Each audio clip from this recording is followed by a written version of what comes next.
La economía de Estados Unidos está fuerte. No es un tuit que haya hecho directamente la Reserva Federal de Estados Unidos, pero sí que es un baremo que tiene en cuenta, según ciertos datos, para determinar si estamos en una situación mejor o peor. Vamos a ver cuál ha sido ese dato y cuál ha sido la reacción de todos los inversores, que, para quien no se haya enterado, ha sido realmente negativa. Entonces, si la economía está fuerte, o al menos se interpreta como que está fuerte, ¿por qué está cayendo el mercado? Pues bien, vamos a verlo ahora mismo y veremos cuáles son las probabilidades de que podamos aguantar esa zona de soporte y no romper y generar nuevos mínimos decrecientes. Bueno, vamos ya por faena. Hoy vamos a analizar Bitcoin, Nasdaq y DXY tal cual estamos haciendo recientemente. Sabéis que hay épocas y épocas. Yo os traería pues otras altcoins, os traería otros activos, etcétera, etcétera. Pero primero, considero que esto es el foco de atención actualmente. Y segundo, al final lo que hago es exportar o verbalizar los análisis que yo hago de manera individual para mí. Por lo cual sería un poco hipócrita yo analizar una cosa y luego traeros otra, ¿vale? Os quiero traer, os intento traer la información de mayor calidad y en este caso la situación económica, la situación técnica requiere del análisis y dominio de estos tres activos. No solo análisis técnico, sino también entender cuál es todo lo que hay detrás de que un activo suba o un activo caiga. Entonces, antes de pasar a analizar esto, vamos a ver qué es lo que sucedió, porque claro, estábamos viendo los días atrás cómo Nasdaq, Bitcoin estaba arrancando ambos activos desde esta zona de soporte y ayer Nasdaq casi 4% abajo, igual que todos los activos de Estados Unidos. Y bueno, índices europeos pues lo mismo, ¿no? Y criptomonedas, etcétera, etcétera. Pero claro, ¿qué fue el problema? ¿Dónde está el foco de esto que sucedió ayer? Pues bueno, el tema se reparte básicamente entre nóminas no agrícolas, que bueno, que tampoco tanto, pero el problema principal fue la tasa de desempleo. Y como podéis ver, la tasa de desempleo fue de 3,5%. Si se esperaba un 3,7%. ¿Por qué? Que salga un desempleo menor, que en principio es mejor, porque hay menos gente en el paro, porque hace que el mercado caiga. Fijaros que ahora mismo la tasa de desempleo en Estados Unidos está realmente baja. Tuvimos, pues lógicamente, una tasa de desempleo increíblemente elevada a principios del año 2020. No creo que haga falta justificar el motivo. Y lógicamente, a medida que la economía fue recuperándose, que todo fue yendo más a la normalidad, o a lo que entendíamos entonces por normalidad, la tasa de desempleo fue cayendo porque la gente pues volvió a sus sitios de trabajo, volvieron a ver trabajos temporales, bajas, etcétera, etcétera, ¿no?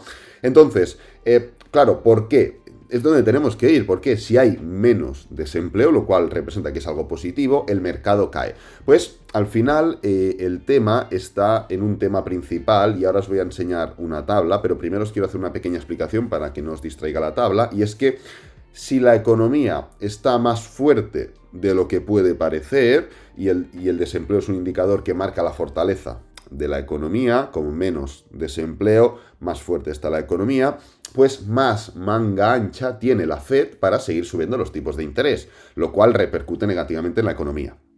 ¿Vale? Entonces, claro, ¿dónde está el problema? Pues bueno, el problema está en que llevamos subiendo los tipos de interés prácticamente un año, se está apretando mucho al empresario, pero ya no solo al empresario, a los trabajadores que trabajan para el empresario, a los hogares, las familias, los pequeños comercios, a todo el mundo, porque subir los tipos de interés dificulta toda actividad económica, entre otros puntos, pero bueno, ese es uno de ellos.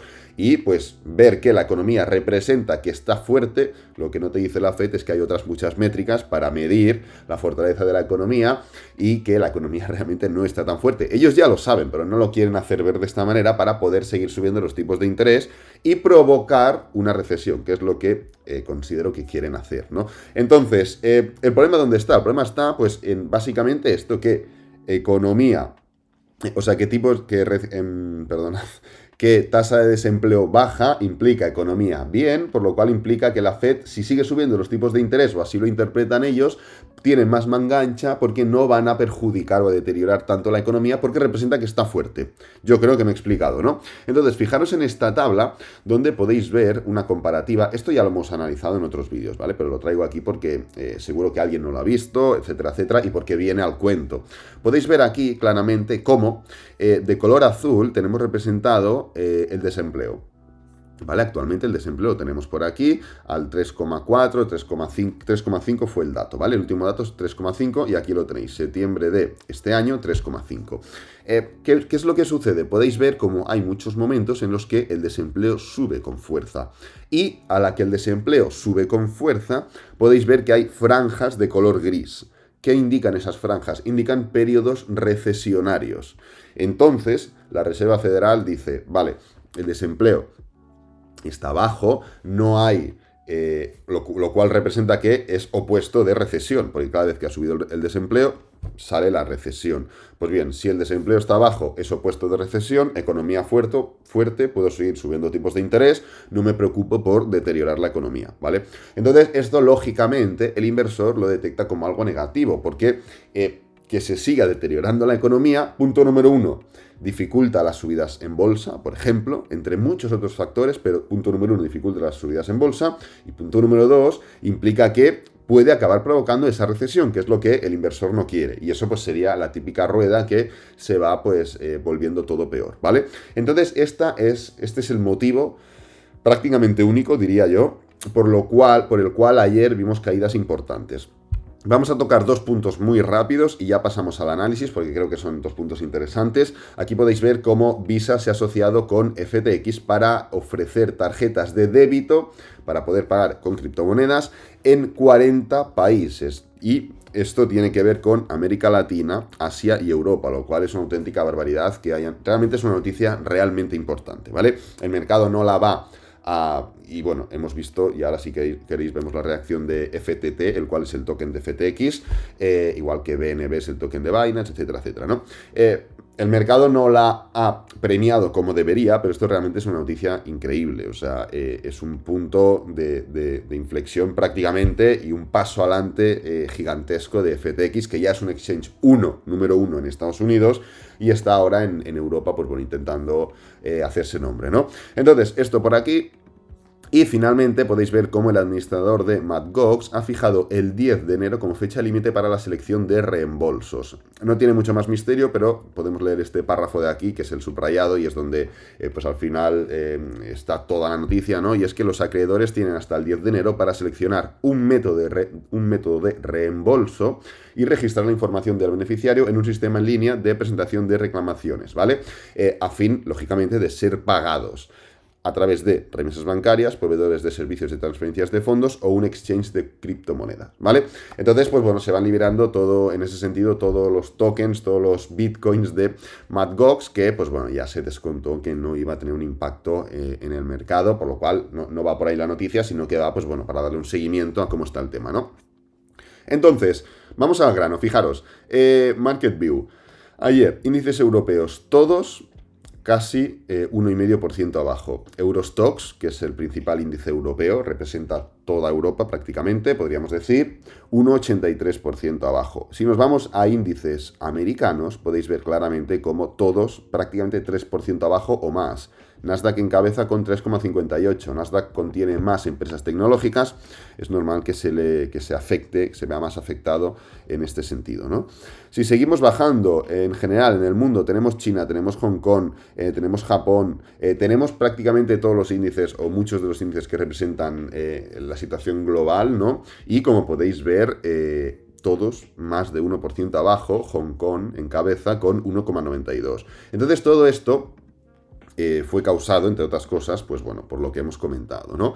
Vamos a mirar un momento cuál es el punto de Nasdaq y ahora pasamos a hablar de Bitcoin, lógicamente, pero como podéis comprobar, yo personalmente consideraba que, a menos que hubiera noticia, que es lo que sucedió, ya avisamos que había noticias importantes, pero consideraba que a menos que hubiera esa noticia que vimos ayer negativa, el precio iba a poder seguir tirando, porque veníamos con un momentum interesante. Y también os comenté que en el caso de no poder seguir tirando, ya os marqué diferentes niveles a tener en cuenta, nos vendríamos para esta zona a la que ya hemos llegado más agresivamente de lo que podíamos esperar, porque, bueno, ha sido a través de noticias. Voy a poneros esto así. Pero que en este punto yo creo, personalmente, considero que las probabilidades ahora mismo es de ruptura de este nivel. ¿Vale? Es lo que yo considero, que las probabilidades, hablando de probabilidades, es ruptura de este nivel. Veremos cómo abre la sesión del lunes. ¿Por qué? Pues porque la sesión del lunes marcará si seguimos con este momentum que tenemos aquí, o se interpreta esto como una calentada y como que, pues bueno, podemos ver desaceleraciones, podemos ver diferentes historias, ¿no? Pero, ¿en qué nos vamos a tener que centrar en el lunes? No solo en cómo arranque el mercado, es decir, vamos a ver si, perdonad, si arranca fuerte para abajo o empieza rollo desaceleración, sino que también antes de ver cómo cierra esta vela diaria, ¿qué tendremos que hacer? Tendremos que coger y ver si en gráfico de 4 horas, en gráfico de 1 hora, se empiezan a formar dobles suelos. Por ejemplo, puede empezar el mercado mal, puede levantarse, por lo que sea, y volver a caer. Y en este caso, la vela diaria, si vemos algo así, ¿qué enseñará? La vela diaria enseñará una envolvente bajista. ¿Por qué? Pues hombre, porque la vela abre aquí, empieza a caer, se va aquí, y aunque se levante, luego vuelve a este punto de mínimo, por lo cual mostrará, de hecho, la mostrará así, ¿vale? Esto en teoría será una vela negativa, pero ya antes de que cierre la vela diaria, podremos ver si se está formando algún tipo de patrón en 4 horas, en 1 hora, que nos indique reversión. Entonces, pese a que la vela diaria sea negativa, esto significará un patrón de reversión, con lo cual podremos hacer bueno, y es así, este mini doble suelo en este punto de aquí. Y podríamos volver a hacernos fuertes en esta zona de soporte, ¿vale? Como estáis viendo, y ahora pasamos ya a Bitcoin, estamos viendo ya divergencias. Esto es algo interesante, ver divergencias. Las métricas están realmente negativas, están muy mal, y las hemos estado trayendo recientemente, y veis que no son datos de agrado, porque no son datos positivos, son datos objetivos, ¿eh? O sea, yo solo soy el mensajero. Os he traído muchas métricas que son realmente negativas para que tengáis un abanico de información mayor, ¿no? Yo solo soy el mensajero. Sí que es verdad que con el análisis técnico podemos, primero que es un análisis más subjetivo, y segundo que es cierto que, pues bueno, estamos viendo estos inicios de divergencia. Punto número 1, no hace falta que se cumplan, es decir, ahora estamos viendo divergencias en Nasdaq, ahora veréis las de Bitcoin, pero bueno, estamos viendo cómo los mínimos en Nasdaq son crecientes, y en el precio son decrecientes, con lo cual esto es una divergencia bajista. Punto número 1, como digo, no hace falta que sea efectiva, es decir, que el precio haga caso a lo que hace el RSI, esto para empezar. Y punto número 2, en caso de que sea efectiva, no tiene por qué terminar siendo o terminar sucediendo en el corto plazo. Fijaros cómo en todo este movimiento alcista del Nasdaq, y ahora pasaremos a Bitcoin, desde agosto del año 2020, fijaros qué es lo que estuvo haciendo el Nasdaq. El Nasdaq estuvo subiendo pues literalmente un 45% en 1 año y pico, en 400 y pico días. Pero fijaros qué es lo que estuvo haciendo el RSI. Justamente desde la misma fecha, ¡pam! Divergencias increíbles. Luego ya se hicieron efectivas, pero fijaros todo lo que se tardó. Entonces estamos ahora empezando a ver divergencias. ¿Esto implica que no pueda haber más volatilidad bajista? No, rotundamente no. Rotundamente no. Pero, bueno, es una señal que hay que tener en cuenta y hay que valorar y darle su importancia en su momento determinado. ¿Ahora hay que darle importancia? No. ¿Puede ayudar este movimiento para hacer un pequeño pullback en el medio plazo? Sí, podría ser, pero hay otros temas como el doble suelo, etcétera, etcétera, ¿vale? Entonces, antes de ir a Bitcoin, fijaros cómo, acto seguido de la noticia que vimos, el DXY, el cual representa una cesta de valores extranjeros contra el dólar, o mejor dicho, el dólar contra una cesta de valores o divisas extranjeras, fijaros cómo, pues lógicamente, ¡pam!, explotó para arriba. Esto es así, el dólar es moneda refugio, es divisa refugio, y sigue en toda esta gran senda alcista. Por cierto, en el vídeo de ayer o en el de antes de ayer, no recuerdo cuándo fue, os enseñé una métrica en la que veíamos que cada vez que el dólar hacía así, había una crisis global. Y ahora mismo el dólar está haciendo así. Estamos en esa crisis global. Parece que no, pero ya estamos en ella. Pero bueno, son otras de las métricas que podemos tener en cuenta, pues bueno, a la hora de decidir un poco, ¿no? Ya, yendo a Bitcoin directamente, como podéis comprobar, Bitcoin sigue en su mundo, ¿no? En su burbuja. Bitcoin sigue indefiniendo la dirección. La palabra sería esa, indefiniendo la dirección. No sé si existe esta expresión, pero bueno, seguimos así. Nos quedan aún bastante lejos los 22.500, que también representan no solo un nivel de resistencia interesante, como habéis visto, contacta varias veces, sino también los máximos anteriores claros. Pensad que para que Bitcoin rompa este nivel, se tiene que mostrar mucha fortaleza en todos los mercados. Si no, es complicado que lo vaya a romper, por no decir imposible.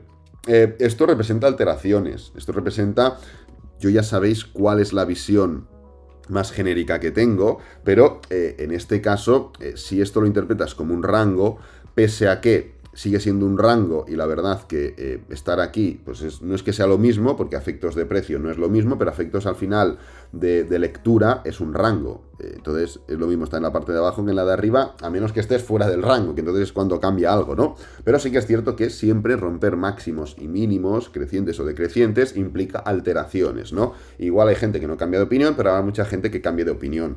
Como podéis comprobar, si queréis encontrarle un sentido, ¿cuántas semanas... Respondedme a cuántas semanas llevo diciéndoos que no es momento para buscar dirección en Bitcoin.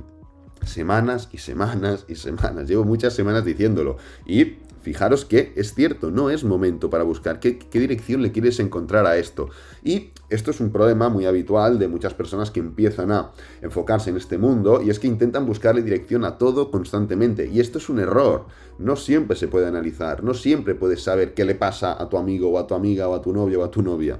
No siempre lo puedes saber. Entonces, no siempre podemos, si no siempre sabemos ni lo que nos pasa a nosotros, imagínate para intentar saber qué es lo que pasa siempre con un conjunto de personas totalmente desconocidas que marcan una dirección y se dejan llevar por sus emociones para determinar si el precio sube o cae. Es que es surrealista, ¿no? Entonces, ahora estamos en esa época y si bien Nasdaq te marca un poquito una dirección mucho más fina, mucho más detallada, pues Bitcoin no, pero no viene de ahora, viene de hace tiempo. Es cierto que si coges y subes de temporalidad, sigues viendo luces verdes y luces rojas, porque al final ¿esto qué es? ¿Es una continuación? No lo es porque está desacelerando. ¿Es un patrón de pullback? Hombre, esto no es un pullback, puede ser muchas cosas, pero ahora mismo no es un pullback, no tiene forma de pullback técnicamente hablando. Estamos en mercado bajista, estamos haciendo un suelo, ¿qué es? Pues bueno, genera controversia, ¿no? Pero también Bitcoin, como podéis ver, se une a la lista de activos que muestran divergencias en el RSI.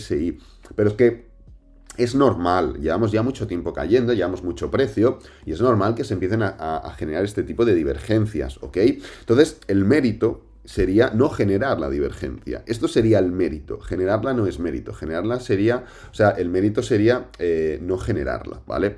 Entonces, nuevamente, a efectos prácticos, ¿esto genera algún tipo de reacción a corto o medio plazo? No.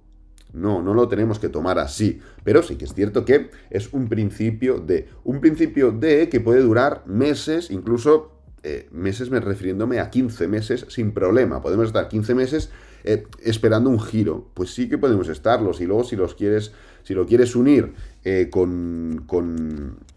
con el halving, pues aún te cuadraría y todo. 15 meses en plano y luego pam, para arriba. 15 meses en este mercado bajista aún, sin generar un mercado alcista, y luego para arriba. Pues te cuadraría, ¿no? Si lo quieres unir de esta manera.